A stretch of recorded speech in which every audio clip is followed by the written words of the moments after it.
আপনি কি কানে পুঁজ নিয়ে দীর্ঘদিন যাবৎ কষ্ট পাচ্ছেন? যদি কানের পুঁজের সমস্যা নিয়ে দীর্ঘদিন ভুগে থাকুন, তাহলে আমার কথাগুলি আজকে আপনি মনোযোগ দিয়ে শুনবেন। আমার মনে হয় কিছুটা হলেও আপনার উপকার হবে। আমাদের কানে পুঁজ হয় বিভিন্ন কারণে। আমরা সাধারণত কানে পুঁজ নিয়ে তেমন বেশি চিন্তিত হই না। নর্মালি কানের পুঁজ শুকানোর জন্য মেডিসিন খেয়ে থাকি। কখনো কারো শুকায়, কারো শুকায় না। কারো আবার বহু বছর এই সমস্যায় ভুগতে হয়। কিন্তু আমি বলতেছি না যে কানের সমস্যায় আপনার ক্যান্সার হয়ে যাবে। তবে এটা সঠিক, যদি আপনি 20, 30, 40 বছরও এই কানের সমস্যায় ভুগে থাকেন, তখন হয়তো পুঁজ আস্তে আস্তে আস্তে একসময় ক্যান্সার হয়ে যেতে পারে। হবে এমন কোনো কথা নেই, তবে সম্ভাবনা রয়ে গেছে যদি সেটা দীর্ঘদিনের হয়। তো আসলে আজকের আমার বিষয়বস্তু হলো কেন কানে পুঁজ হয় সেটা আপনাদেরকে জানানো। অনেক সময় ছোট বাচ্চাদের হয় কোনো কারণে, হয়তো মায়ের দুধ খাওয়ার সময় একটু দুধ কানের ভিতরে চলে গেল, কান ইনফেকশন হতে পারে। সেটা স্বল্প সময়ের জন্য মেডিসিন খেলে ভালো হয়ে যাবে।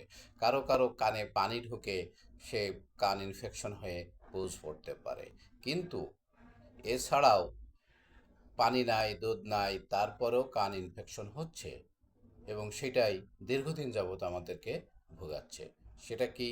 অনেকেরই অ্যাডিনয়েড বৃদ্ধি পেয়ে যখন ইউস্টেসিয়নের টিউবের উপরে অতিরিক্ত চাপ পড়লে টিউব ফেটে যেয়ে কানের ভিতর দিয়ে রক্তপুঁজ আসতে পারে।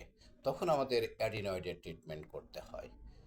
এছাড়া কখনোই ইন জেনারেল কানে ইনফেকশনের মেডিসিন খেয়ে আপনার পুঁজ কখনোই ভালো হবে না।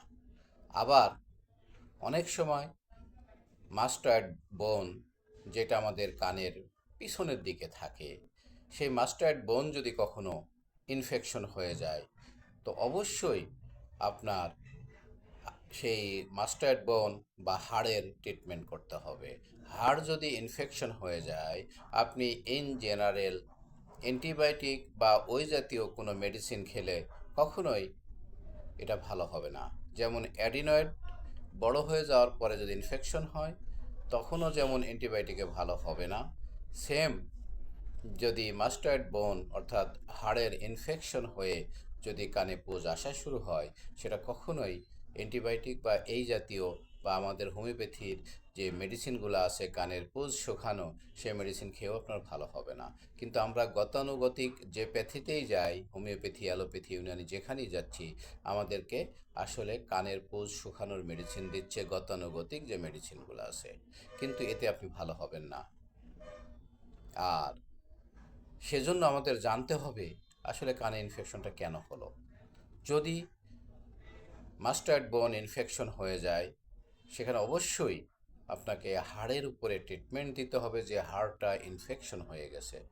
তো এই রোগগুলি সাধারণত অনেক সময় জটিল হয়ে যায় এবং এইটা যদি দীর্ঘদিন চলমান থাকে, কারো 20, 30 বছর চলমান থাকে, হয়তো এক সময় এটা ক্যান্সারে কনভার্ট হতে পারে। তো এই জন্য শুরুতেই আমাদের সাবধানতা অবলম্বন করতে হবে। একজন ভালো ডাক্তারের শরণাপন্ন হয়ে তার পরামর্শ নিয়ে যে দু একটা ইনভেস্টিগেশন আছে, আর যদি আপনার মাস্টার্ড বোন ইনফেকশন হয়ে যায়, বাহির থেকে বোঝার কোনো রাস্তা নেই। হয়তো বা কানের পিছনে ব্যথা হবে একটু, তো সেই ব্যথা আপনার কানে ইনফেকশনের জন্য তো ব্যথা হচ্ছে, এটাই স্বাভাবিক। কিন্তু আপনার হাড় ইনফেকশন হয়ে যে ব্যথা হচ্ছে, আপনি কিভাবে বুঝবেন? আপনার অ্যাডিনয়েডটা যে বড় হয়ে গেছে, সেটার কারণে যে কানে পুঁজ আসতেছে, আপনি এটা কি করে বুঝবেন? সুতরাং একজন ভালো ডাক্তারের শরণাপন্ন হয়ে যেটুকু ইনভেস্টিগেশন করা দরকার, সেই ইনভেস্টিগেশনটুকু কমপ্লিট করে যদি আপনি মেডিসিন সেবন করতে পারেন, হোমিওপ্যাথিতে ইনশাল্লাহ আপনার এটা ভালো হয়ে যাবে। আর না হলে যদি দেরি করেন, গুরুত্ব না দেন, যদি হাড় ইনফেকশন থেকে আস্তে আস্তে সেটা এই ক্যান্সারের দিকে রূপান্তরিত হয়ে যায় এবং আপনি দীর্ঘদিন ভুগতেছেন, তখন তো অপারেশন তো বাধ্যতামূলক লাগবেই এবং অপারেশন করেই যে আপনি ক্যান্সার মুক্ত হবেন এমন অ্যাসিওরেন্স কিন্তু নেই। সেজন্য ওই অপারেশন বা ওই ভয়াবহতার দিকে যাওয়ার আগেই সুনির্দিষ্ট মেডিসিনের মাধ্যমে, হোমিও মেডিসিনের মাধ্যমে আপনি সুস্থ হবেন। তবে তার আগে যেটুকু পরীক্ষা করা দরকার পরীক্ষাটা করে মেডিসিন সেবন করুন এবং একজন দক্ষ অভিজ্ঞ ডাক্তারের শরণাপন্ন হন। আমার বিশ্বাস আপনার এই সমস্যা থাকবে না, ভালো হয়ে যাবেন। আসসালামু আলাইকুম।